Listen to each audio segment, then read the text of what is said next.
Good evening, everyone. All of our viewers and listeners in YouTube land, we want to welcome all of you wonderful people this evening to our broadcast right here on Facebook and YouTube. It's a wonderful experience to be back here with you. I'm always looking forward to these moments, and I'm telling you, tonight's discussion going to be another important one. And I just wanted to fit our theme song so we can, get focused. The Issues Room comes on Tuesdays and Fridays, and today is our sixth edition. This evening we will be featuring the All Association of Liberian Journalists in the Americas, ALJA, post convention. They just ended a week long of a seventh convention held in the city of Trenton, New Jersey. My name is Volcano Shelton. Let me bring in Mr. Moses Sandy, one of our other hosts here tonight. Marcel is not with us tonight, but Moses, welcome to the Issues Room. This is our room, and we've brought in the leadership of ALJA in presence of Mr. Seboe Maparyan, who is the chairman of the board of directors, and I'm going in order, all right? Right. Followed by the national president, Joe Mason, who is also here with us tonight, and the newly elected vice president, Dr. Samuel Johnson, Y. Johnson, who will be serving alongside Joe for the next 2 years. And I don't know what happens to Samuel when Joe term ends in the next 2 years. He might just run to be president. Who knows? But welcome, man. Let's talk a little bit. Tell me what you expect the conversation to go, sound like tonight. Well, I think the discussion tonight will be very interesting. We will be looking at ALJA holistically. What is ALJA about? When did this organization come into existence? What it hopes to accomplish? Who make up the membership? We'll also be looking at ALJA's relationship with the Liberian government. Because AJA engages into media advocacy. So we want to see how smooth that relationship is, especially when they are speaking to those core issues in Liberia. You know. So I hope that and let me quickly note that we'll also be acting the leadership. Mr. Mason was re-elected for another 2 years. At this beginning, we want to know what he plans out for the Liberian media and AJA as a whole. So I hope that this discussion goes well. Thank you, Moses. And again, if you just join us, I see Successful Minor just got in the house. All of you, our viewers, please come in the chat room, join in the conversation, throw in your little chats here and there. Dabble in the discussion here tonight. But also something you left out. They'll also be discussing some of the events or activities at the event or the convention. We're talking about the keynote speaker. We're also talking about the reporter from the Minister of Information. We also looked at the fund drive. What did we accomplish as a result of the fund drive, and Yeah. what those monies will be used for? I think you and I were talking briefly before the show that Aja is almost now in a better place compared to the few years back when we were, soliciting support amongst ourselves. So Yeah. hopefully, this is the best trajectory. The word being used a little bit more that Aja is now heading. But Yeah. before we bring our guest in, we wanted to just give a quick synopsis of what next week will look like. One of the burning issues in the country is the current wave of ritualistic killings. Yeah. Um, and we've seen a lot of different clips and short videos coming out, photos coming out, and people are saying it's not coming from Liberia. We heard a reporter from the information minister, but the vice president, came from the other side. Right. The situation is alarming, and there's a need to look, at this Deeper. very keenly. Hmm. So we'll be looking at that next week. We're also, concerned about the celebration of the president's birthday today, Hmm. and the fanfare and the pageantry around it. I talked to folks from Liberia; it almost appeared to be a holiday because people were not very much working a lot, and they were, sporting the red, gold, and green as though this is little Jamaica. So so much to talk about next week. But let's bring our folks in right now. Let me start again in the order. Mr. Board Chairman, welcome. It means you're the big man here tonight. Yeah, Fire. Let me bring the president in. Mr. Joe Mason, you're live. Welcome. Thank you. Thank you, gentlemen. Thanks for the And invitation to Dr. be back on. Samuel Y. Johnson, you're also in the issues room. This is the issues room. Moses, take the lead. yeah. German, I want to welcome you to the issues room. Tonight, we are under the microscope. We'll be looking at ALJA holistically, what you have done over the year, what you hope to do in the future. So I want to say welcome as colleagues. We hope that you feel comfortable.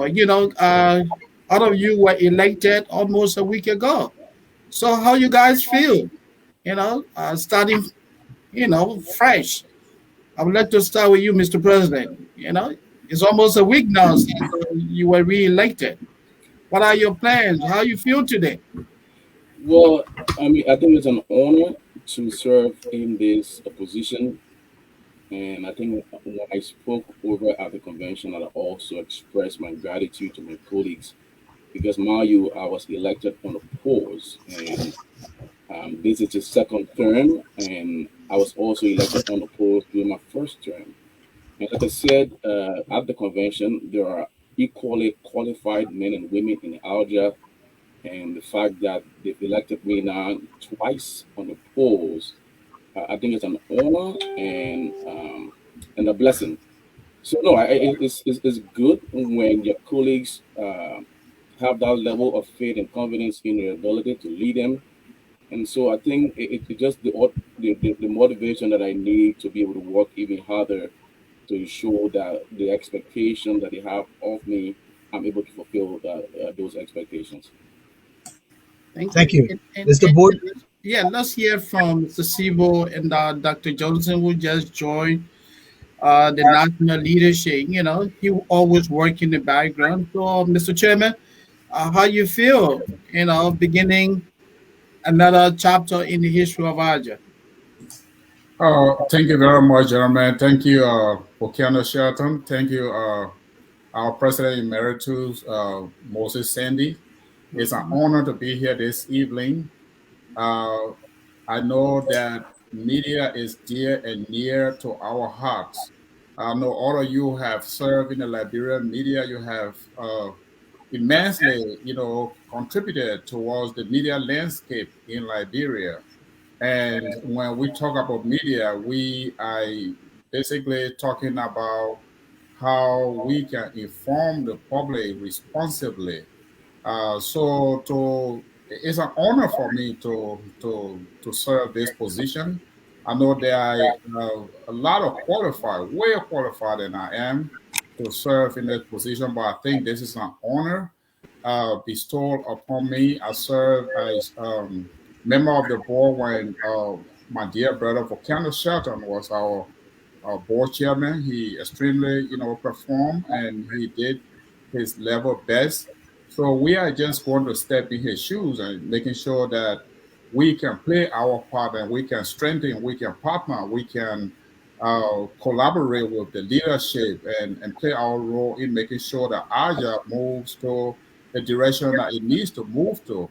I have always said media in our time is a little bit different. Different in the sense that we have to set an agenda. We have to set a new trajectory to the new folks that are coming after us. Back in the days, media used to be when you were heard on the radio or when you were seen on the television. It was almost like you were an idol. But that kind of respectability, I would say it has kind of eroded, and we need to bring that back. So it's an honor to be here, Moses Sandy and Volcano Shelton. Thank you. And so, Dr. Johnson, welcome on board. Uh, you are the second most powerful person in Aja. what does it mean ascending to such a powerful position? It's always gratifying to notice how well your colleagues respect, admire, and trust you. And like Joe said, this is not a decision by our colleagues that we take so lightly. I mean, it's humbling to know that I went to this contest with an opponent and I came out with up more than 70% of the votes. That speaks volume of the amount of respect, the amount of trust that my colleagues have in me. And so I look forward to 2 years of working tirelessly with the president, this time being in the forefront with him, unlike the previous years where I was in the back working as a technician, to see how we can move the organization forward. I mean, ALJA has come of age. It has made significant advances over these past years. And I think it's only important that we continue to build on that trajectory in helping to move our country forward. Remember, when the media is developed, democracy is also strengthened, and so the country itself moves forward because you are able to ensure or able to nurture or nudge people in the direction of participatory governance. And so those are things we look forward to in terms of relationship with government. I don't think it's a question of whether we have a relationship with government or not. No matter what, we are in this business together with government. Yes, we're going to have some differences, which is acceptable, which is to be expected. But we're going to see how we can move this whole organization forward, irrespective of what people may say or think. And I Yeah, think you emphasized the relationship with government, and from the last convention held the other night, the Minister of Information is a son of the media, meaning he started from grassroots, and he did emphasize his relationship with a lot of us in that room the other night. Do you think he was genuine about it? And uh, in as much as the relationship is what it is, there are times when we hold government foot to the fire. It comes across as Aja is being a little too hard. Um, do you think he was genuine? And we want to wait and see and see what will happen, and especially as we glide toward elections, because I'm sure a lot of things will come about. Moses, I mean rather yeah, Joel, yeah. Any of you can go on yeah. that. No, yeah, when we reach out to, but traditionally, as an association, we've always extended invitation to the Minister of Information because, like you rightly said, as an organization, we see ourselves as down the middle. We're not anti-government, even though that is the perception out there. So, and thankfully, folks from the government, whether at the level of the Minister of Information or even at the level of the ambassador accredited to the United States, they've always represented the government at our convention. I know in years past we've had, former Information Minister Eugene Nangwe. We've had on the consistent basis the ambassador to the United States, George Patton, and before him, we had during the Sirleaf government, we had Ambassador Jeremiah Solonte. So we've always had a good relationship with the government. As a matter of fact, just weeks ago, the ambassador reached out to ALJA, contacted me to see how ALJA can and be a part of the country's bicentennial celebration. So it tells you that we work very very well together because Liberia is our country, and to the extent that we can help in whatever way we can as professionals, we will certainly do that. But that said, we also are an advocacy organization, an advocacy group that speaks to those core issues evolving in the country. And I think the minister understands that yeah, we sit on different side of the divide. His responsibility as a minister is to propagate the government line. Our responsibility as an advocacy group is to call out issues as they evolve in the country. And we can do that while being respectful of one another, while seeing our role as what it ought to be, and at the end of the day, we all understand that Liberia is the common denominator and we all care deeply about Liberia. So I think he was genuine. The minister, like many of us practiced together, we came of age in the profession together. And so, yeah, he was able to relate to many of the folks in the room because he knew them personally. So, no, I think he was genuine. But that aside, we have a role to play, and we'll continue to do that, as best as we can. Any other person want to go on that? I think we should move on to the next question. Okay, yeah. So, Yeah. Mr. President, you are talking to the world today, and there are a lot of people out there who may have a little understanding of what ALJA is about. Wouldn't you mind telling us a bit about your organization, the Association of Liberian Journalists? Uh, how old are you? When did you come into existence? What do you hope to accomplish? And who make up your membership? Well, before I do that, let me just file a complaint against the team of the issues room. This is the second time we're on the issues room, and Massa is not showing up. I'm hoping that, I don't know if she's avoiding Aja, because the first time we were, and then again, I wanted to point out her dance move at the meet and greet. I mean, she broke out a really wonderful dance move at the meet and greet, and I wanted to point that out today. Maybe that's why she's not here, but hopefully, we can see Massa the next time. The next time we come on the issues room. But to the question, Moses, Yeah. ALJA as an organization began in 1998. Uh, During the crisis, when many journalists who worked in Liberia began to immigrate to the United States because, of the evolving crisis, and many fear for their lives, they realized that even while away from home, they needed to come together as an organization to continue to foster that camaraderie, but more importantly, for their voices to be heard in terms of what was unfolding in the country. So ALJA was established in 1998. Veteran journalist Kenneth Best of the Daily Observer was the organization's first president. And so, for the next few years, ALJA was a major factor, a major advocacy organization. I remember when I still lived in Liberia, the name ALJA resonated in the country. We hear the policy statements and the views on different issues occurring in the country. And I felt a genuine attraction to this organization. And I said to myself, when I came to this stage, that I would identify with ALJA and be a part of what we're doing. Come 2001, unfortunately, there was an internal rift in the organization, and things folded. Unfortunately, the organization ceased to exist.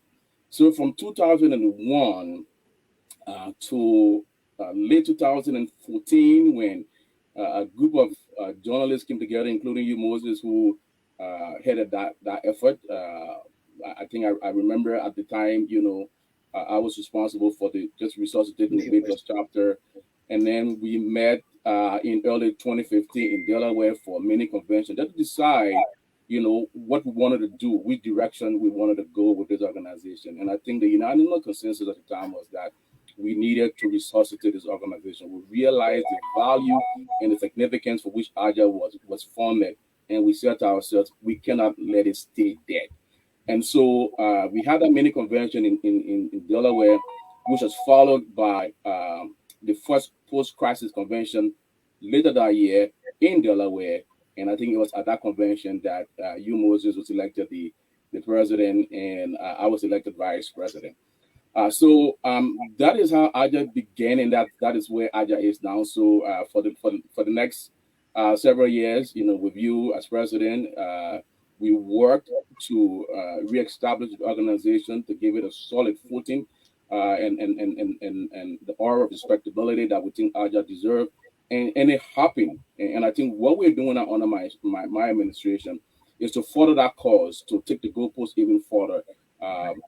When we started, we're crawling, and I think I say this uh, just to point out some of the struggles we went through as an organization. In the early days, Volcano was there. He can attest. Not Volcano, as a matter of fact, Was board was chair. the coordinator. He helped coordinate. Was, I Yeah. think, the co-coordinator Moses, assistant Hmm. coordinator, just in this effort to resuscitate the organization. And we began. There were times when we say to ourselves, "Hey, we bought the host of convention. How do we get money?" And we will, talk to officials and say, "Hey, guys, you got to loan us some money to be able to do this thing." And so those were the crawling days. But I think, by and large, those who listen to us now can attest that AJA truly has solidified itself as an organization. We are a respectable voice, both here in the United States and in Liberia as well. and more importantly, people now see us as impacting the lives of our colleagues in a really positive way.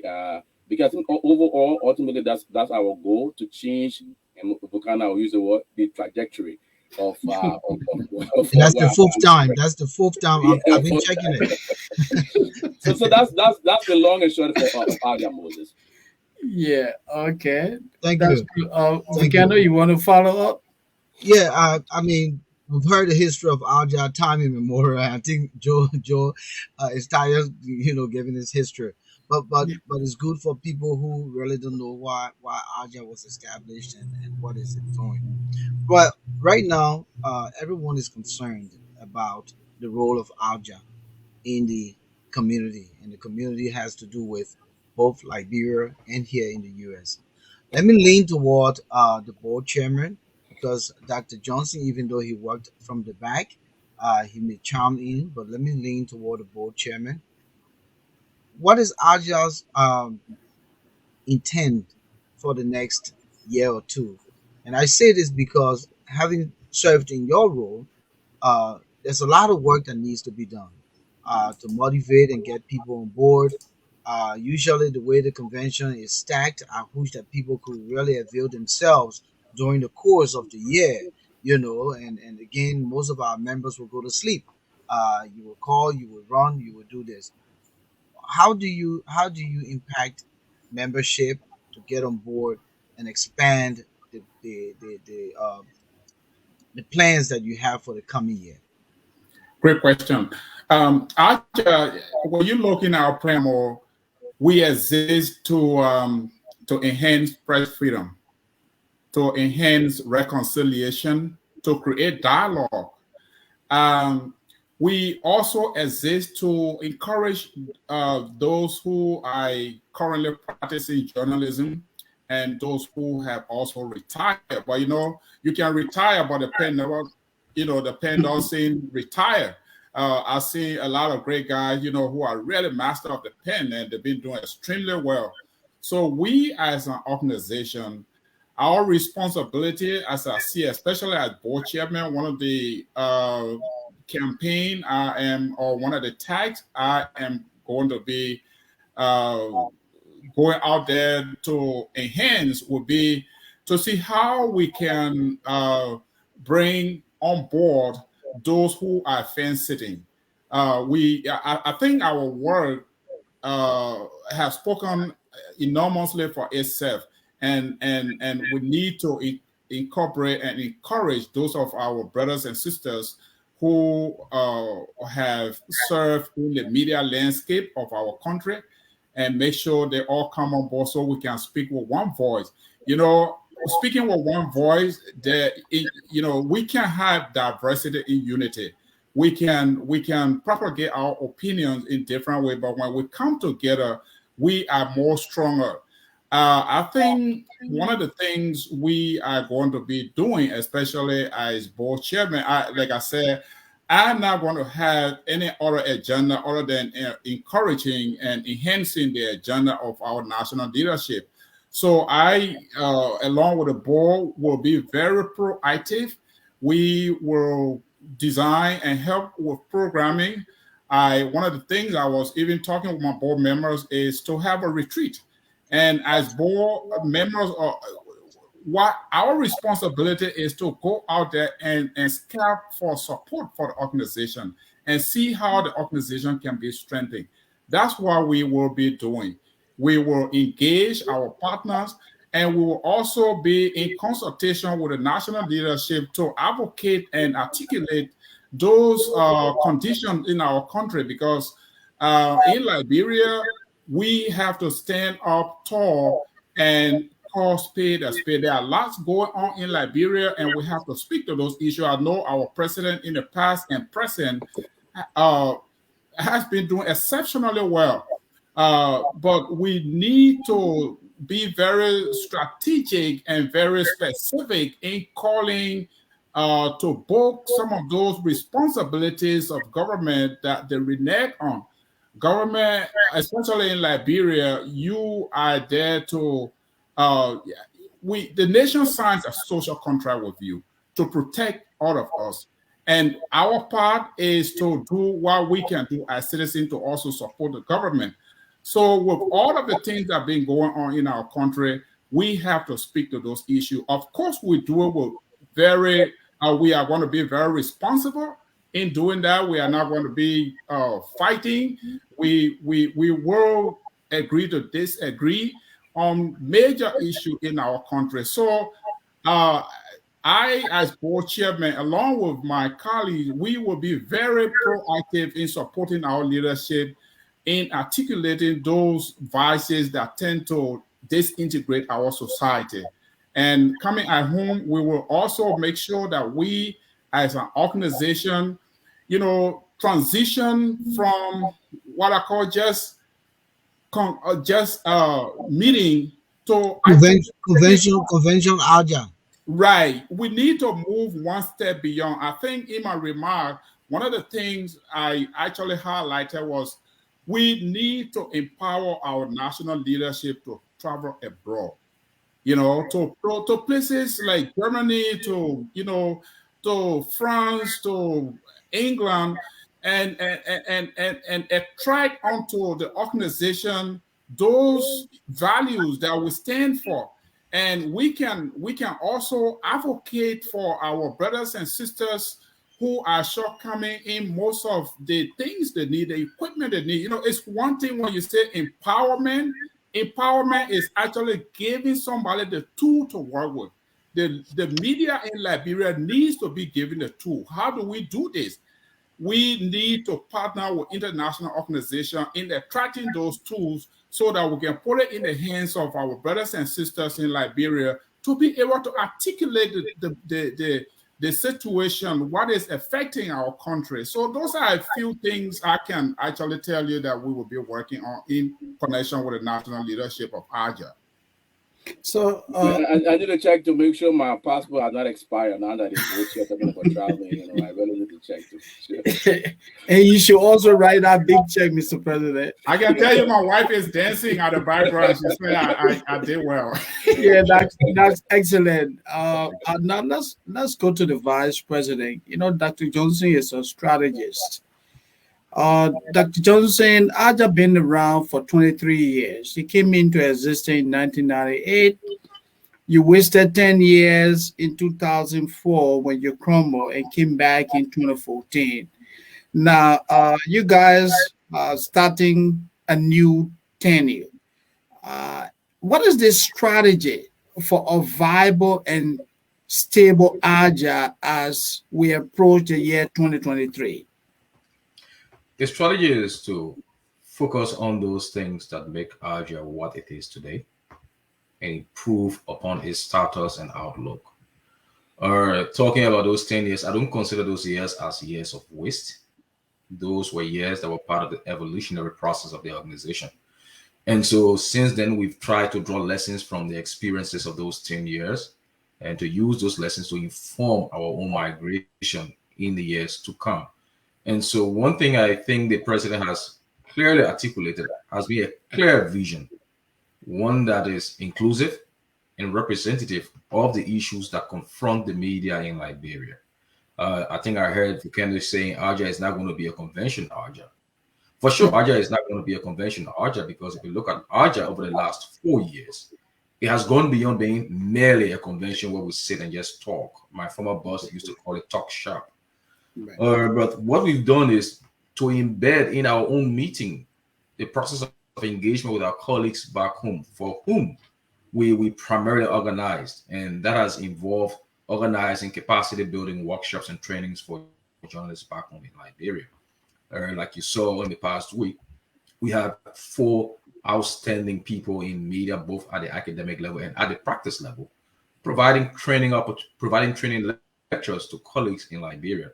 And the impression from whom is that the training was very, very rewarding. It was very, very appropriate, and colleagues look forward to using those experiences in their own work. And so that is the direction in which we are taking ALJA. But one major challenge this organization faces, like every organization in the world, is the challenge of resources. I heard Seboe talking about having the president to travel in other places. And I think primarily it's not for him to go and have a fanfare, but to go and draw lessons, to go and understand the operations of such kinds of organizations in those countries. And so, one thing we've targeted this year, working with the president, one of our agenda is how do we diversify our revenue stream, our funding stream beyond membership dues or convention payment revenues. And that is one area we've been working on in the last 2 years, trying to attract funding from other foundations and sources that are able to support our own work. And so those, I do not want to outshine the president here because I'm not supposed to as vice president, but those are things we intend to do that we Yeah. think can move this organization one step further, if not 5 steps further. Let me come in quickly. Mr. President, at the 2019 convention, if I recalled, we generated funds. I think it was the first time we may have launched the membership drive, or rather, media drive, the media fund drive. 2018. And again, I believe I was not at the 2020 convention.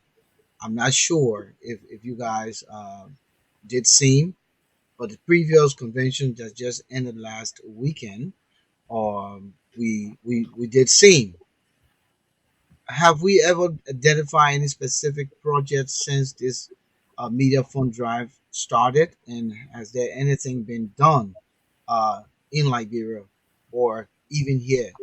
Because one of the things I remember we were talking about, don't only care about the other people, you got to take care of yourself as well. And ALJA still have people in ALJA who are actively practicing. But has there anything been done so far with these media fund drive, specifically Liberia? Yes. So when we launched the fund drive in 2019, obviously it did not garner the same level of success that we were able to achieve this going weekend in Trenton, New Jersey. But that said, the funds we raised in Minneapolis, Minnesota, was part of efforts that went towards the COVID-19 relief. Remember, when COVID struck, our colleagues in Liberia at some point were under lockdown basically because of the COVID. And as a consequence, many didn't have food, and there were no marks for them, and so we came together and said, how do we identify with our colleagues at this very difficult time, even though we ourselves here in the United States were dealing with the COVID crisis, but as difficult as our situation is here in Kokano, we can say safely that we're more blessed, many of us here in the United States, compared to many of our colleagues in the country. I'm not taking away from some very successful people in Liberia, but because we live in the richest country in the world, many of us, can afford most things that our colleagues in Liberia cannot afford. So we came together and said, how can we intentionally help our colleagues in the country? So we were able to purchase food, we were able to purchase masks that we were able to donate to our colleagues in Liberia. We were able to reach to many of the auxiliaries in the union, including the Female Journalists Association, the Publishers Association, Reporters Association, and the list is endless. That was one intentional effort that benefited our colleagues. Uh, Earlier this year, the vice president was on his way to Liberia. We had just received some laptops from a partner of ours, Acer. They gave us a number of laptops, and we said to ourselves, well, yeah, these laptops, even though they were meant for us to use here in the United States, but we realized that, again, like I said, our colleagues in Liberia need these things more than we do. So we went into the media fund drive, purchased additional laptops, purchased some macro recorders that were able to donate to a number of media institutions in the country. And I tell you, our colleagues were very appreciative of this gesture. And then it tells me that, if they could appreciate, that little gesture, it leads me to wonder what it will do when we begin to be more intentional in some of the other things we need to do. So I'm really excited that at this convention we're able to raise the most we've raised for our media fund drive. It now positions us to be able to do even more. We've been able to do training, but those training and capacity building exercises have been done mostly during our convention when we were able to raise some money. Now that we do have some money, we can be able to structure our training, not just doing conventions, but do them periodically. So, the Human Resource Development Committee will get together and begin to plan out some of these intentional training exercises. What we also announced at the convention, Volcano, is the first time ALJA will launch a scholarship fund. We'll be launching a scholarship fund in honor of our late colleague, Mr. Ibrahim Robinson, who was a valuable partner of ALJA. As a matter of fact, for many years, Blamo served as ALJA's representative in Liberia. He attended many of our conventions, so we thought that would be an appropriate way to honor his memory. And so we'll be launching the ALJA scholarship fund to benefit deserving and aspiring journalists in the country. The other thing we intend to do too, with the funds we've raised, is to also identify specialty reporter that we can encourage. You will agree with me that political stories most times are the dominant stories in the country. We think there are a lot of other things that are occurring in the country that journalists can be able to pay attention to. What an issue around equality, gender issue around people with disability. Those voices need to be heard. The stories need to be told. So one of the things we're trying to do is to encourage that kind of storytelling, elevate that kind of reporting nationally. And so we want to identify ways we can incentivize reporters and journalists who will be able to engage in such reporting. And so we be able to put some funds aside to be able to do that. But we'll work in partnership with the PEL, our partner in Liberia, to be able to accomplish this goal. And there are other things too we want to accomplish, but these are just some of the immediate goals and objectives that we have lined up to accomplish. Yes. So your seventh anniversary was last weekend, the convention in Trenton, New Jersey. You want to tell us a bit about the activities for the convention? Yes. So when we structured our convention, and I couldn't agree with you or more, AGA is a professional organization. Our conventions are structured to be unlike the conventions of other organizations. We don't do the typical just go in there, do the meet and greet, and eat. And I'm not taking away anything from the other associations or organizations. They have their own goals and objectives that they work towards. We have ours, and we say to ourselves, we are a professional organization. When we structure our convention, folks who follow us, folks that we serve, have to gain the most from this convention we structured. So the first goal as an organization that we have is to foster the spirit of camaraderie.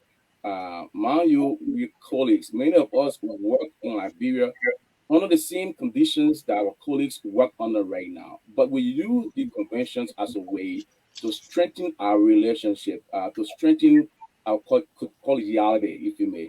And so we did not meet last year. When we met this year, I think it was a wonderful get together from the meet and greet to the General Assembly to the banquet itself.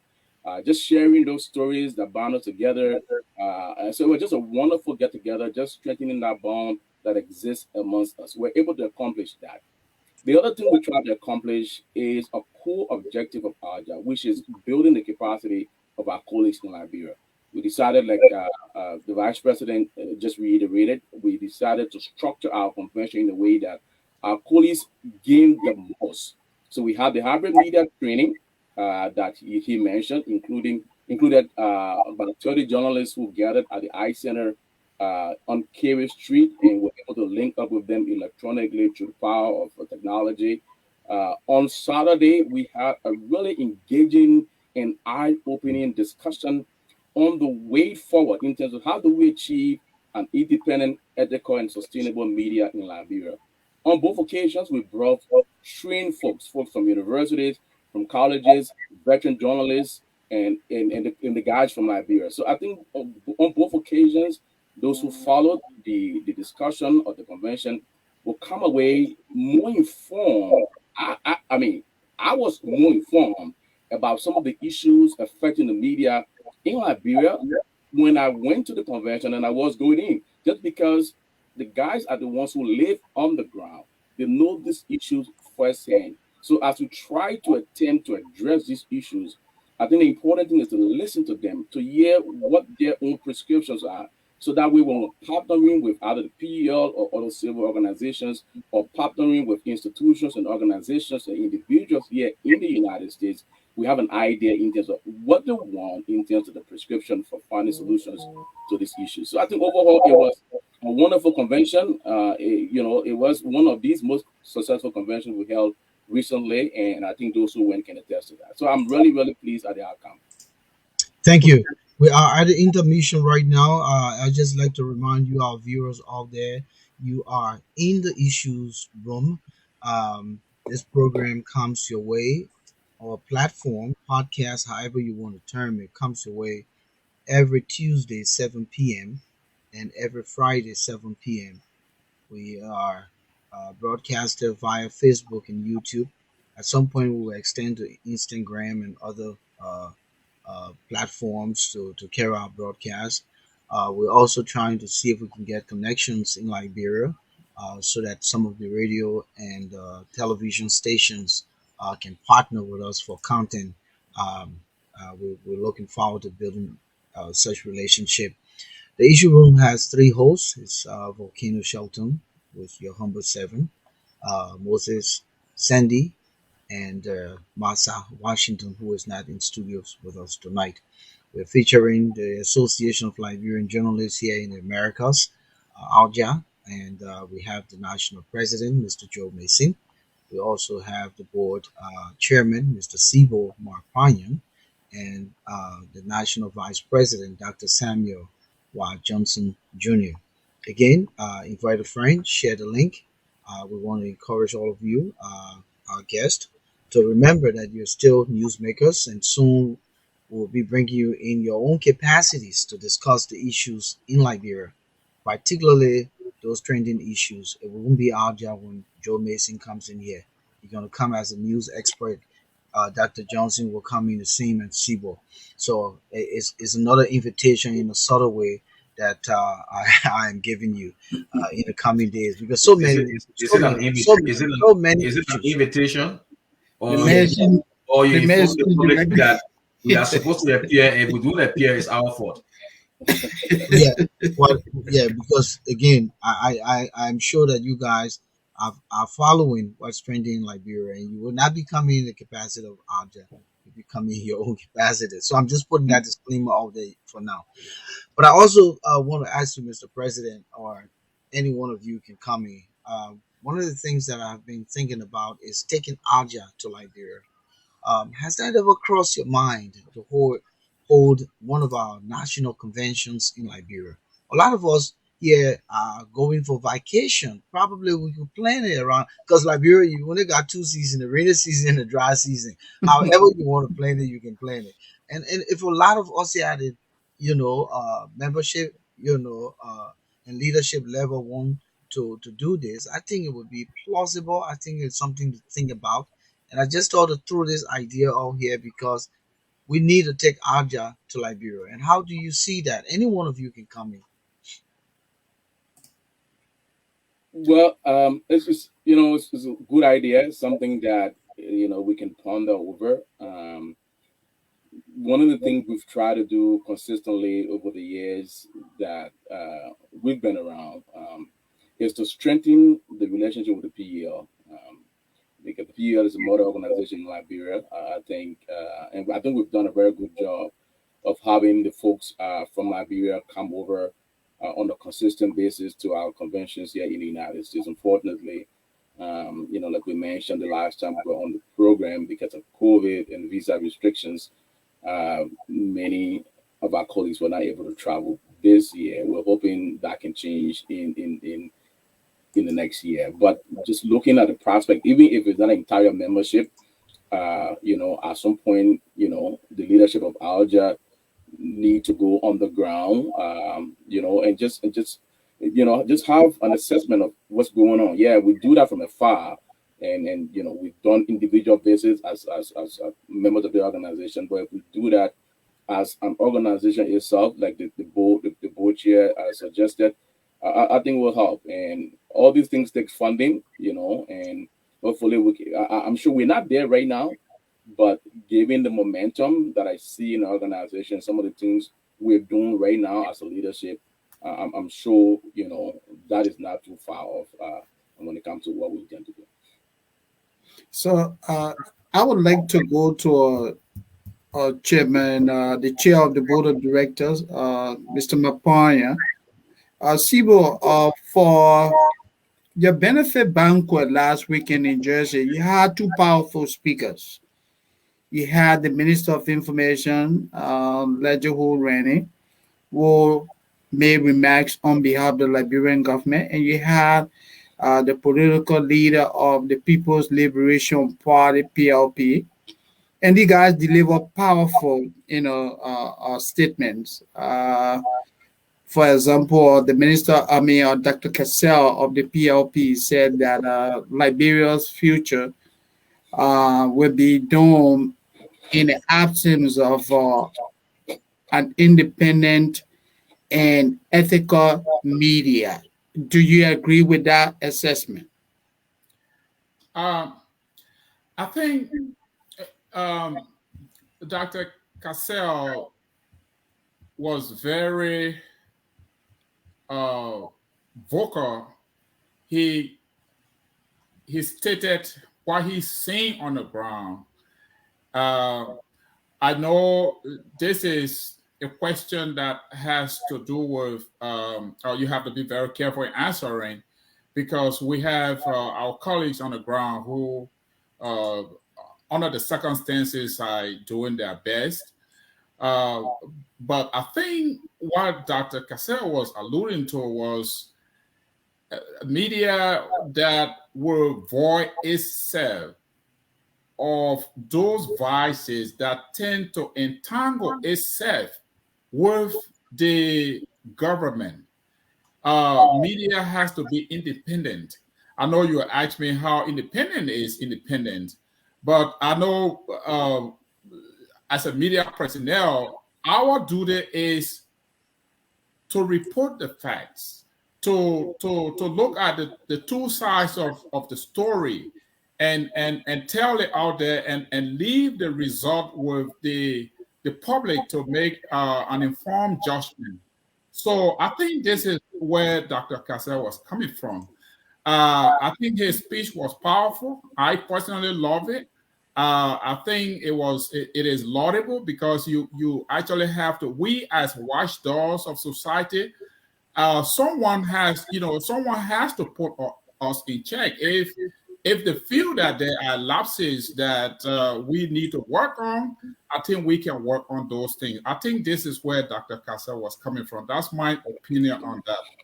And the Minister of Information, Ledger Rennie, it's almost like, when you look at the social aspect, it appears he almost stole the show. Because when he started moving around, colleagues in the room, these are people he's worked with, it was almost like, oh, this guy is whom. But I know he tried to give the government side of the story, some of the improvements they have made. But again, those judgments can only be left with the public, because we can sit here and say all the good things and say Dr. Cassell was right, Information Minister was right. You know who is right? It is the Liberian people. All right. The Liberian people, they are directly affected by situations on the ground. Like I said, if their lives are not improved, as far as the role the government is supposed to play, those responsibilities that are supposed to be performed by government, if those are not really the case, the general public are the one who actually to speak to that. But I think Dr. Cassell really made his case, and I think that was quite telling. And I think it was a challenge to the government. And I can, before I end that statement, I personally was in Liberia. What I read for the month of June. What I realized in our country, every little corner you turn, you can see hardship written on people's faces. There is no job. there is, credibility is not there. Even you get to the airport, everyone fighting to, get your luggage for a little or nothing. Security personnel are there, oh my man, why you got for me? I mean, if the country is good, if people are working, if people are getting their just pay, they should not be able to inconvenience travelers. They should not be able to inconvenience other people. So these things are things that I personally saw on the ground. I think those didn't speak well for the government. As let's look at the issue of security. All right, people are in fear. You go to bed. In fact, right now, I was talking to some people in Liberia. They have to go to bed. I mean, they have to leave town very early. And someone told me, I want to make sure I'm home by 7 o'clock. That's not the Liberia I know. When we were growing up in the 60s and 70s, you could go out and party, you would stay out, you would never worry about who was going to take your life. Right now, that is completely the opposite. Was Dr. Cassell right to those issues? I think, yes, the Liberian people are the best judge, but I personally feel, yes, he was right on those issues. Thank you, thank you, thank you. So quickly, Emmanuel Jackson from Boston, one of our viewers, say that too many join the list individuals in Liberia misinforming and using the journalism profession for profiteering. Of course, with social media today, everyone is a journalist. You have all of the kinds of TVs. You have Yakbawolo TV, you have John TV, all kinds of TV, women TV, market woman TV. Everywhere you turn is a TV. But the Issues Room is an alternative media platform, combination of professionals. We try our utmost best to ensure that we follow the tenets of journalism, to maintain civility and ensure that we treat our guests with the utmost respect, irrespective of differences of opinion. We just want to make sure we do what is right by our integrity as a platform. So again, we want to welcome all of you, our viewers, wherever you are. Continue to share the link. At 8 o'clock, we'll be opening the lines. In the meantime, just share the link, invite a friend, spread the word. You're in the right place. The issues room is where we discuss the things that matter. Moses coming. Yeah, and I would like to go to Dr. Johnson. When we listen to some of the speakers, especially the guys from Liberia, they all spoke about challenges in the media. I heard the president of the Publisher Association say that currently there are 50 newspapers in Liberia. And I also heard him say that just in Monrovia, we had 24 radio stations. And besides other community radio stations that, that are in other places. So it means that we have a multiplicity of media institutions in the country. But one of the most significant challenges he spoke about is the lack of media market. Advertisements are insufficient. As an institution dedicated to the advancement of the Liberian media, is ALJA in any way, thinking about helping the Liberian media in overcoming some of these challenges, Mr. Vice President? Well, the issue the Publishers Association spoke to, talking about the number of radio stations in Monrovia. Yeah. It is, I mean, that's just Monrovia alone, but I remember the last media survey that was done a couple of years back said that there were at least 100 radio stations in Liberia. Wow. And that includes community radio stations as well. People may look at it as the country being inundated by various media institutions. I do not look at it from that way. I look at it as an indicator of vibrancy of the media institution, the media landscape in Liberia. Yes, there is a challenge. The challenge is financial sustenance. Many of the media institutions are unable to draw on sources beyond just sales of newspapers or advertisement. And the advertisement market itself is biased in such a way that certain institutions benefit while others do not. But AJA can help. And one thing we've been considering in discussion with the president has been tapping into alternative sources. One of our panelists at this convention, in person of Carlton Reeves, indicated that. And if you look at even the United States now, media are sourcing. Let's forget about the United States. Let's look at Africa, for example, where social media has become a new way for the delivery of news and information. People are trying to find alternative sources of revenue to help sustain these media institutions. One of the areas we've been thinking about over the last years, the president and us has been, how do you bolster excellence in reporting in such a way that you are able to come together as media institutions and say, look, we want to launch this investigative study out of which we're going to draw this particular kind of report. In that way, you are able to attract a pool of revenue that can help sustain media institutions. But in that, as we think about that itself, you cannot do that without having the capacity to implement such program. And so that is why you see at the forefront of our own agenda has been the issue of capacity building. We believe that once reporters are capable, well trained to delve into specialist questions. The issue of the economy, for instance, the government reported a big drop in inflation. But why is it you're not seeing it on the market? What explains that drop? Is it really an effect of a depressed demand that many persons do not have the cash, or people are unsure of the next day and so they are holding their money and not spending like before? So you have fewer people now chasing a lot of goods. Or is it really on the part of government's own intervention, for instance? What is the fiscal policy action that was taken to lead to that kind of outcome? You can only begin to think about those questions when you have the capacity to delve into those questions.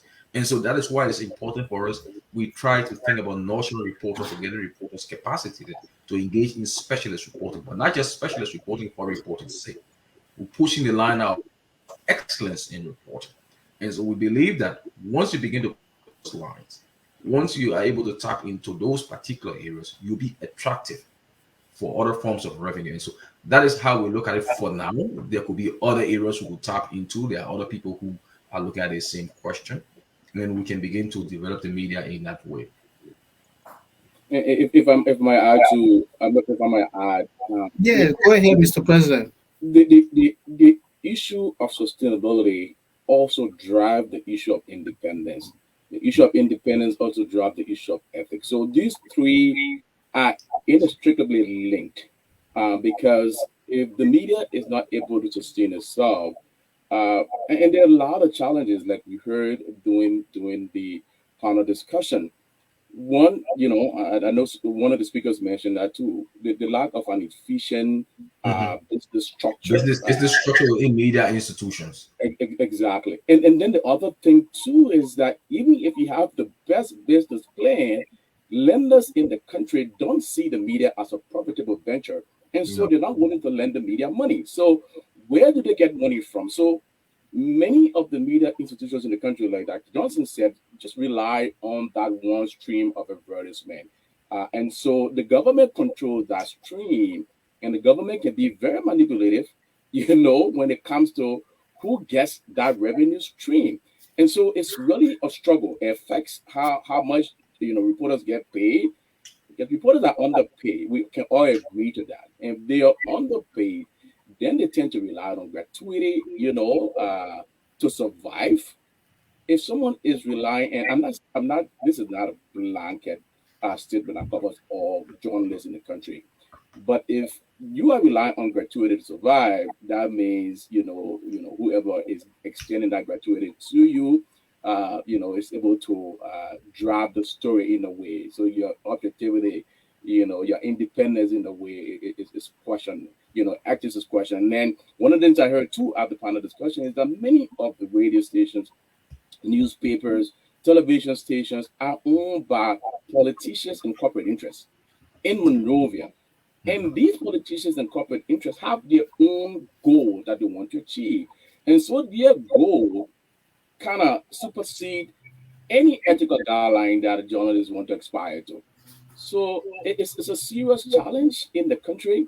And I don't think this is something ALJA alone can solve. I think there has to be a holistic approach to solving this issue, which is why we decided that we would drive the discussion just to begin to understand, not just ALJA, But the national government, other stakeholders, whether it's civil society organizations, let's begin to understand the fundamental issues that confront the media.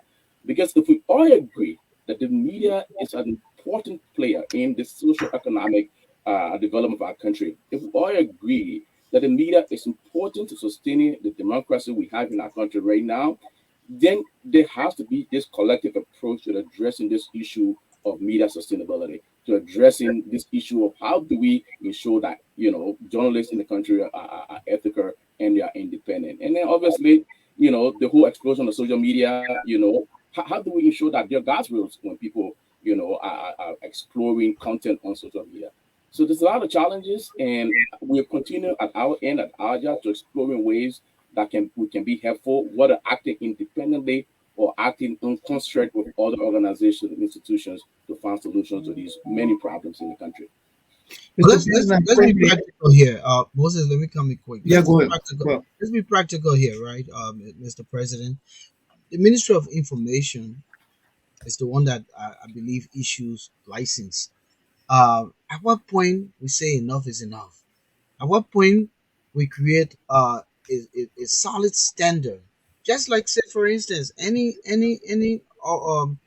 what you call institution that gives right to a business to function, like the elections commission, that gives right to a political party to say you are licensed to be a political party. Where are they on setting very solid standards that will hold these institutions foot to the fire when they establish to maintain themselves? If you cannot pay your people this amount of money, then you need not operate. And if you put in news out that is only for your personal interest and not for the greater good of the society, then you cannot operate. But then the catch-22 here is that the government itself, because someone they come across as an opposition, may not be given the right to establish a radio station. For instance, Punch FM. So don't you think the government itself is creating its own problem? I would think the government needs to step away from the regulatory business. I think there has to be an independent regulatory agency that is responsible to oversee media entities in Liberia. Not just content, because I think one of the panelists said this correctly, that there's so many radio stations in Liberia right now that the LTA probably have run out of frequencies. They probably just jamming each other back to back. But there has to be an independent regulatory agency, because I agree the government might be biased against one particular agency or another, and they might not want you to operate based on their own bias. So let's have an independent agency that oversees institutions in the country to monitor content as well. Let's ensure that the content that's coming from these institutions, whether it's radio station, newspapers, meet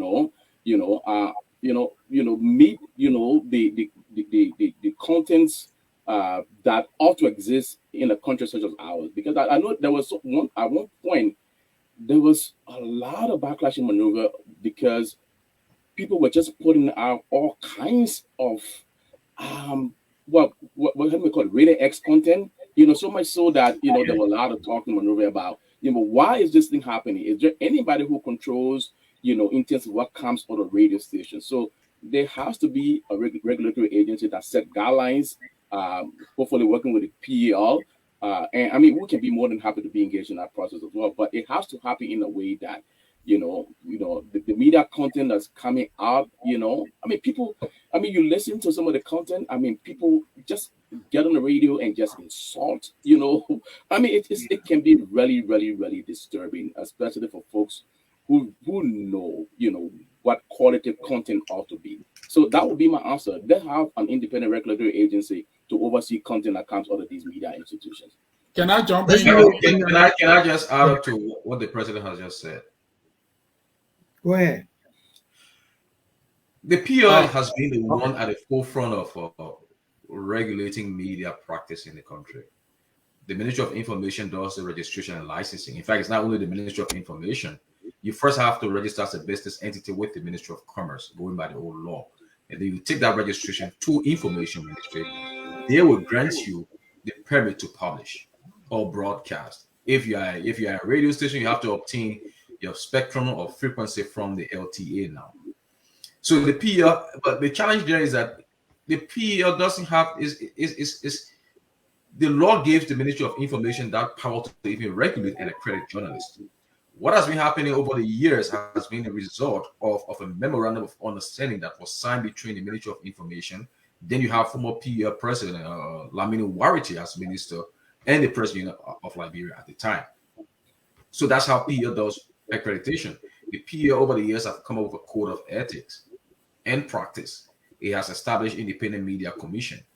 But over the years, as these things are implemented, there have been challenges. And like the president said, it's not only a challenge for us as ALJA or people at the president of Liberia. It's a challenge for all stakeholders in the media. So that involves political parties and civil society. That will have to go back to the drawing board and begin to see what went wrong. How do we come back to ensure new standards? Because the landscape has changed, and so you must go back to the drawing board and draw up standards to guard the practice. But the challenge with that is that even if the PL goes to work and sanction an institution, the institution say, "Well, I don't care. My reporters do have to be accredited by the president of Liberia to be able to practice in Liberia." And so where you have these institutions being controlled by vested political and business interests, that itself impedes the ability of the PL to function effectively as a regulatory body. And so these are things we must be able to pick up on. I know the PL has also been working in the area of improving the welfare of reporters, coming up with a collective bargaining agreement. That has been stuck. That was something that has been undertaken as far back as the years of Peter Kokoya as president of Liberia president. And so it's a multiplicity of challenges. So in as much as we want to talk about an ethical and independent media, we must also be able to talk about its sustainability. And these questions that came up during the panel discussion, what made it gratifying for me was that it was coming out of voices that are deeply embedded in the media landscape in Liberia, and not from people who are externally positioned like us. So it's about time that we drive it to the front burner and not keep it at the back burner, and getting civil society to come in and see how can we collectively work around these particular questions. Because for me, unless we can be able to get it right through legislation that charters the PEL like National Bar Association that licenses every journalist, and there's a law that if you're not licensed by the PEL, you cannot practice. These challenges will continue to persist. Yeah, Let me just remind people to call in. The number is 44292 4397, so you can engage the officials of ALJA. We're discussing ALJA post convention.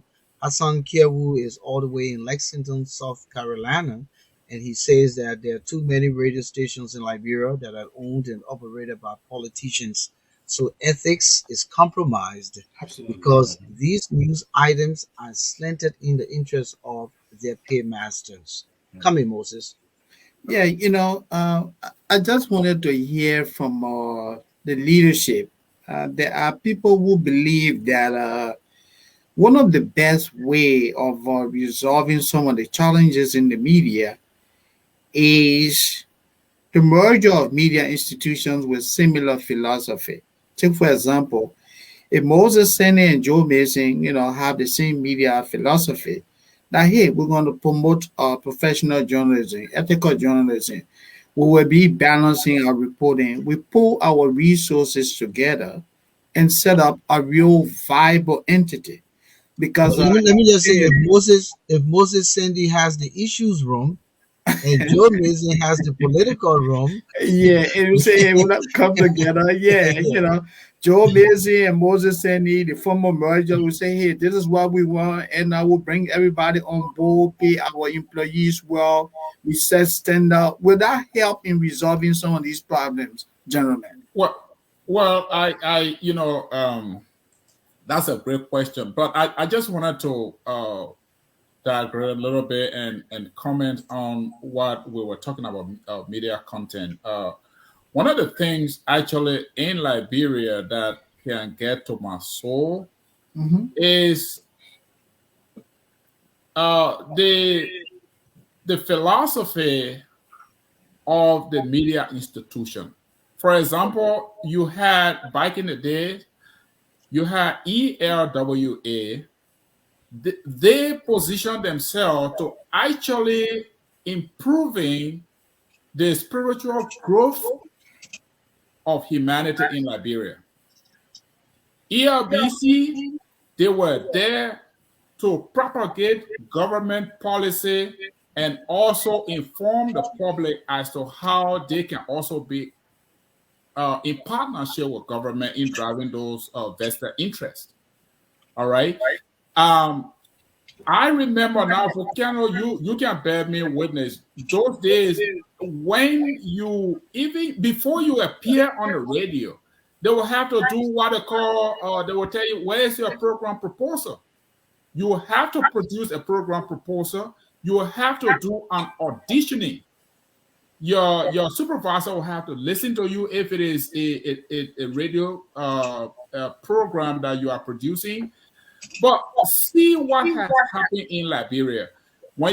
Every program is a call-in program. There is no production anymore.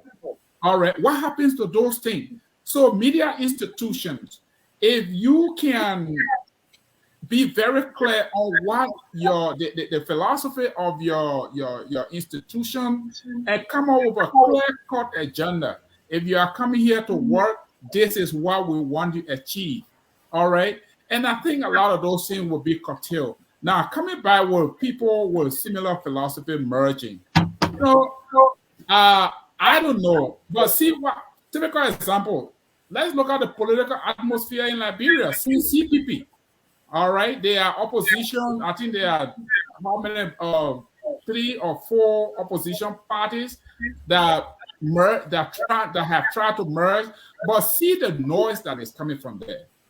All right, so I think I think if we can really rid ourselves of personal greed, which is sometimes very impossible, because media institutions have vested interests and they have vested alignment in society. So to form such a merger is kind of difficult, but I think that's something that if we begin to encourage and propagate and see, maybe using some political language, I mean, some politicians say shine a light in those spots, maybe, who knows, there could be a consensus built for people to really see the need for merger. But are we there right now? I don't think so. Dr. Johnson, President Wilson, what are your thoughts on media merger? Let me go first and then the president will come in later. Yeah. The issue of media merger is nothing new. It has been something that I've been toyed with for many, many years now, for over the last 20 years, if I'm thinking correctly. But the major challenge there is not just the issue of the philosophy reportage.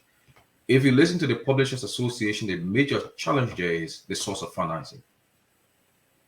And if you have a situation where many media institutions are either owned by powerful politicians or powerful businessmen, it becomes difficult and a threat to independence to merge a media institutions whose sole target is independence and sustenance with another media institution whose sole target or whose sole philosophy is to promote or blow the horn of its owners. He who pays the piper, in this case, rightfully calls the tone. And so that has been a challenge. I know over the years they've managed to get only 2 media institutions to merge. That institution itself has died. It hasn't been on the newsstand, I think, for more than a year. So as we talk about media merger, we have to be sensitive to these questions. In that way, we are not only focusing on, not only addressing the question of sustainability. Yes, sustainability is very crucial, and it is not mutually exclusive with independence or ethical reporting. But if we go in pursuit of sustainability, not paying attention to its impact or how it can affect independence, we are going to jeopardize ethics, which is what we are fighting to ensure, that you have an ethical media, not a media that will be biased, but a media that will reflect the public interest. Mr. President. Yeah, I mean, adding more to what the Vice President said, my only rhetorical answer would be, if that was possible, it would have happened by now. Sure. The fact that it hasn't happened by now tells you that there are a lot of hurdles in the way of that happening. But that could have helped. But I just think there's too many vested interests when it comes to media in Liberia. That's why it hasn't happened to this point. So, who are some of the notable folks that attended the convention this year?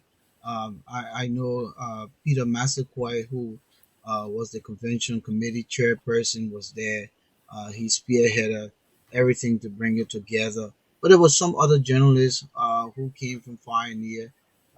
If Joe or Sam, who was at the time the human resource person, could you just call some of those names? I think it's important for our viewers to know, some of the folks that came. I know Hassan Kewo was there, and Joe Tay, and what's the guy named Joe Batois, and About 12 yeah, more yeah. editor of Just the call some of newspaper. those names. Yeah, Yeah, those and are some. I'll go first, and then maybe if I'm leaving out any names, I like to begin with our international friends. Mr. Isaac Ye, who is the Minister Counselor for Press and Public Affairs of the Liberian Embassy in Paris, France. He's a regular at our convention, and we're putting people please that he comes year after year to this convention, and you can't say anything more than his dedication to ALJA. We also had at this year's convention Mr. Abu Kamara. Mr. Abu Kamara is the Minister Counselor the Liberian Embassy in Saudi Arabia. He also attended the convention. So we have some folks travel from outside the United States to come to the convention, and we're very, very pleased, even though we did not have colleagues from Liberia come, but we had others travel from outside the country as well. And there was some back and forth in our chat room. There are other colleagues of ours who are in other parts of the world, and all they need to do is express interest in our convention, and we'll certainly extend to them an invitation. But internally, we had a lot of veteran journalists come to the convention from the names you mentioned, Mr. Jote, Mr. Joseph Atua, veterans, long years of practice in the profession. Former PEL president, Mr. Suat Dere, who was our elections commission chairperson, Mr. Hassan Kiawu. Hassan, by the way, was one of the regional founders of ALJA, and we're so glad that he's returned to the family. And Hassan, thank you so much for the wonderful work during the course of the last several days in Trenton, New Jersey. Dr. Alex Red. Dr. Red is also an original founder of ALJA. He served on the Elections Commission as well. So the lot of names, that not coming to mind right now, but Yeah, Madia Gibson for the first time. yes, there are a lot of first timers as well. Maria Gibson, Pauletta, Snyder Snyder. Innocent, Patricia Deputy Baker. Patricia Livingstone, Dakanti, Jackson Baker. So, and just as I mentioned those names, someone just sent me a message to say, what are you guys doing to people who are on the fence, to come to ALJA? I will say this much: our organization is open to every Liberian journalist here in the United States. We are open. We invite you to come on board, join us in what we are doing. And let's, I mean, we've talked about all these challenges that exist in the media. Many of us live the life our colleagues are living now in Liberia. We practiced the profession there. We went to the same press conferences. We went through some of the same struggles. So we understand the issues firsthand. What we are asking is for us to come together collectively, put our resources together, and let's be able to just impact the media in a way that benefits our country, that benefits our colleagues, and benefit our democracy. So I just want to say that since I got that text to put that call out there for those who want to be a part of what AJA is doing. So, Mr. President, I want to pick a bone with you. You decided to leave out the issues room crew. Mr. Volcano said, But not only that, Mr. Volcano but said, were not only that. also part of the gathering. Let me add this quick, Moses. There Yeah, were spouses that came, like your wife, Peter's wife, Yeah. you know, Kali's husband, Lincoln Bryant's yeah, wife. yeah, yeah, Nick, all these Yeah, people. even brothers, Mr. Even President, that how was you that talking now, my man? But yeah. let's come back. Let's come back to And this. Volcano, Let's come back to this. quickly, Volcano. Okay. Yeah. We also had, I think, we have what he knew, Tobo Yenswa. He was there. Yeah, yeah. He's a friend of the media. Yeah. You know, Yes. he came, and we have James Blitten. Yeah. He's one of Liberia's renowned journalist. He was there. We have Fred Cooper, Yes. who was station manager for Kiss FM. So we have all those folks, and Master Washington from the issues room. right, Maza Washington, right. So I mean, I know that. Yeah, those were just a few names that popped up in my head that were able to attend. Of course, Lincoln Bryant. Lincoln Bryant. Lincoln Bryant and Yeah, well, William Brown I, from I New call I England. call the troublesome woman, Manika. Many Shaw, yes. Yeah. Yeah. But I want to come back quickly to remind us that we have about 8 more minutes to go. Uh, Let me just put this question to any one of you. What is that one thing ALJA going to do when you leave here to begin this new tenure for the next 2 years? What is that one thing that is pressing right now that you're going to initiate? So I don't know if it's one thing, but we are operating on multiple Yeah, yeah, fronts. yeah. But let's start with the one serious Yeah. thing. So I'll give that one thing. The first thing we intend to do right now is to begin liaising with the PEL to draw up the criteria for the scholarship, because we intend to start a scholarship project all as soon as possible. Okay, and then we just and Dr. Johnson and Beverly Winners, we just got some information today that there's a new grant opportunity out there now. So my committee will start working intensely now to start addressing that, to see how we can secure that grant. But the goal is to remain laser focused on helping our colleagues as much as possible. Just to seeing how we can address some of the issues, the litany of issues we just talked about when it comes to the media in Liberia. So that would be our goal. One of the things someone mentioned to me as well, and maybe that is something we've overlooked because we've been so focused on just reaching out to our colleagues in Liberia. They said to me, Joe, we are ALJA members. What is it that we can benefit from as an organization? Because we live here, and we want to see how. Yeah, we come to this convention, we pay dues, but what is it that we can benefit from as members of ALJA? So we're looking into that as well to see, can we provide some professional training? What do we do? For our members here. So that is something we're looking into right now. But just engaging the PUL and trying to get a scholarship project on the way, working with the PEL to make sure that we providing funding for the specialty reporting. The committee obviously will meet too to see how we work on additional training opportunities and professional development seminar for our colleagues in Liberia. Now that we have a little bit of funding, not a lot of funding, but a little bit of funding we never had before, we intend to put that to good purpose, to good use.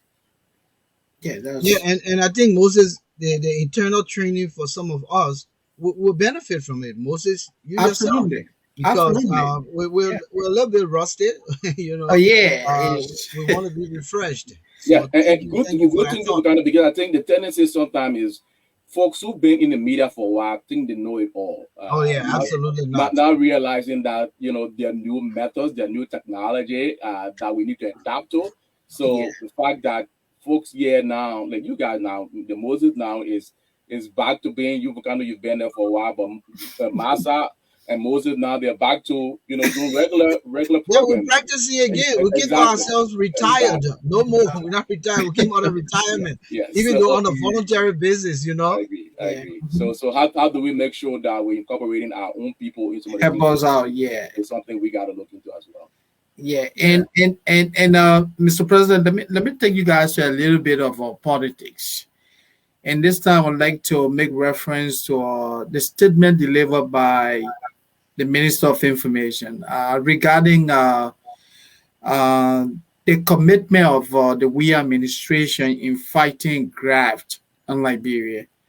He spoke after the PLP political leader, condemned the government for paying little or no attention to dealing with the problem of corruption in the public sector. And he did say, and Minister Rennie did say that Dr. Cassell's assessment of what is happening in Liberia was inaccurate, because he says that now they have made the Liberia Anti-Corruption Commission, the LACC, more powerful than any other administration because the LACC now has a prosecutory power. That is, they can prosecute any case of corruption in the country.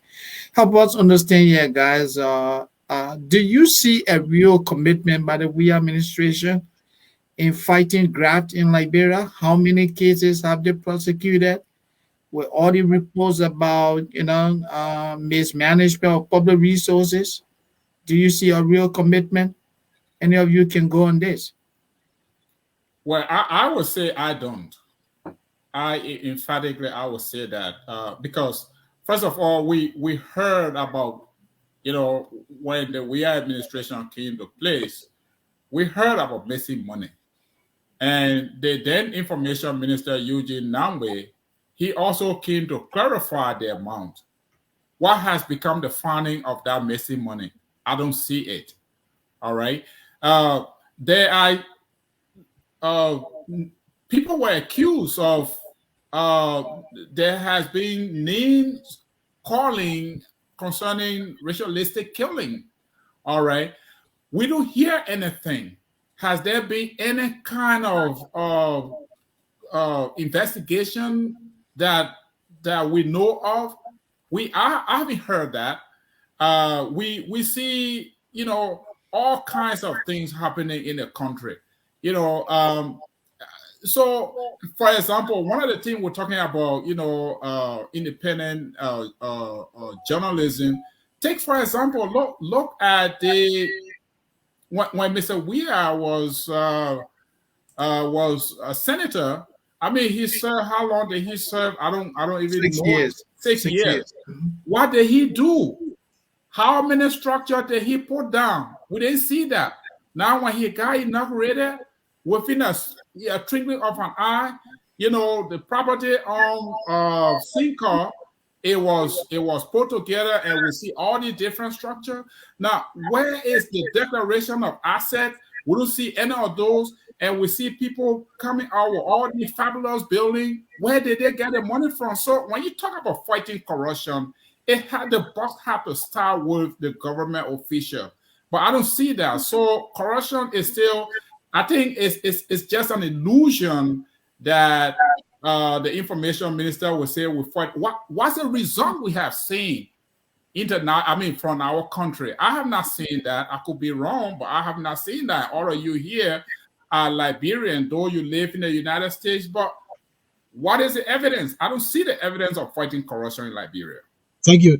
Quickly, we're just about running out of time. It's 8:29, and we should be out of here.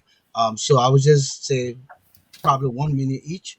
Let's start with Dr. Johnson. Quick, give your closing statement. 1 minute. Well, thank you for hosting us, and also thank you to my colleagues for voting me as their vice president for the next 2 years. The challenges are palpable, but one thing we will say, I mean, I think I speak for the president when I say this, is that we're going to do all our best we can to move ALJA to the next level while focusing on the needs of our colleagues in Liberia, but also being sensitive to the needs of our colleagues here in the United States. Okay, Joel, let me just give you this question as your closing. From Massa, Washington, she says, "Is there any plan by ALJA to assist in training the Liberian media colleagues in the area of public interest and developmental journalism?" Just close on that quick. We should the journalists in Liberia, or she referring to journalists here? She's referring to the Liberian media colleagues. So that means media colleagues in I think Liberia. she's making reference to Liberian journalists as a whole. Yeah. So as a matter of fact, when we discuss the different areas of focus when it comes to training, developmental journalism was certainly one of those areas we talked about. But when we talked about ethics and independence or sustainability in this convention, we felt that was an important issue at the time to discuss. But developmental journalism certainly is a component of what we intend to include in our training opportunities going forward. So yeah, certainly, and Dr. Johnson here will bear me witness. So when we do meet and line up these different training opportunities, that will be one of the focus we will do it on as well. So thank you, Massa, for mentioning that. Mr. Bochair, 1 minute. Well, I think I will encourage all of us, those who are fence sitting. If you see reason in the work we do in advocating what we stand for: press freedom, freedom of everything, in order to make sure that our country is democratically uh, okay. I think I will encourage all of us to come on board, to offer our services. This is a voluntary services we are rendering. Those folk who, like Moses Sender, you, Volcano, I know you have spent your personal resources into this organization. So and the only intent is to help build a vibrant media institutions in Liberia.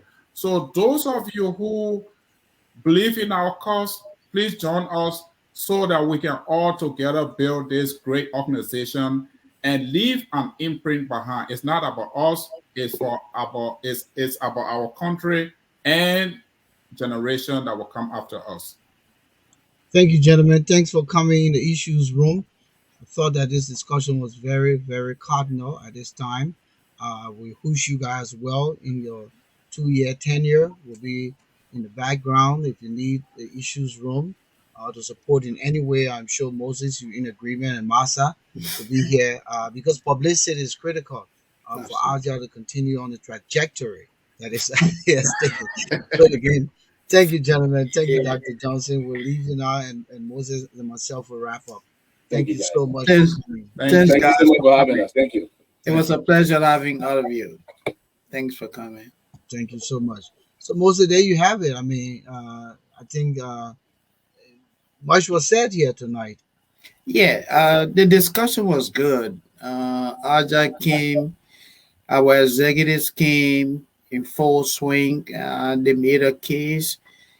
They have given people, who had different perception about Aja's work, Aja's role in the community. At least they provided a lot of information that I think would be helpful in really educating people about what the organization is all about, what it seeks to accomplish. So I think it was a good interview. Well, before we go, this is our sixth edition. Next week, we want to cover grounds for particularly review the issues of ritualistic killings in Liberia. And not just ritualistic killings, but also all the killings. What we're finding now, people are being killed and all of their organs are taken away. Is it black market sales of people organs? So many things happening. Right. Why it is true that people are also saying that these things are all what you call it videos from other countries, and the politicians just trying to paint the country's image bad. But when you have the vice president, I'm sure Dr. Howard is a learned woman. She wouldn't just come out and say this is a serious situation, is alarming. I'm sure she's done her homework and she's aware of these things, Moses. Absolutely, I agree. And that's one of the greatest challenges with the we administration. I think coordination at the level of the executives and other key players in the work of the government. Coordination is very, very poor because you have a director of police who came to dismiss almost everything that's out there. It is politicians, the stories are not true, people are framing tales just to make the government to look bad. And you have the vice president to say, hey, this thing here goes beyond politics. It's about the welfare of our people. And I think she spoke very well. It is important that as a government, we commit resources, we commitment in probing some of these, reports regarding people being slaughtered here and there.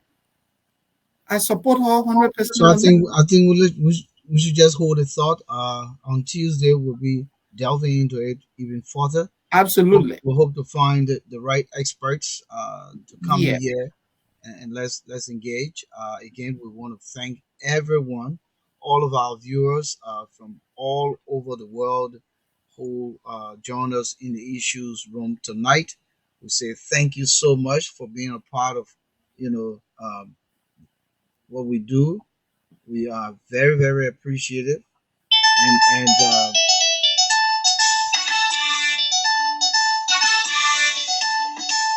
and we can thank our viewers more. Oh, Moses, also, just a quick reminder, we got some hoodies coming out. Um, you need to tell me your size, and it's going to cost you. Oh So yeah, sure, it's sure. part of the publicity campaign. But Okay. again, can't say much, but just a wonderful time here tonight. We missed Masa. Hopefully, she'll be back here with us on Tuesday. Again, we say thanks to everyone. Join the Issues Room Tuesdays and Fridays, 7 p.m. Eastern Time, and let's continue to do this. That's what you love. That's what I love, and that's what Masa loves. Let's continue to do this. Thank you so much, my brother. We'll catch Thank up you soon. too. I think I'll meet you in the studios. Okay. Yeah, we shouldn't be here. Thank you All right. too. It Okay. was a pleasure, Vakana. Talk to Good. you soon. Yeah. Bye. Very shortly.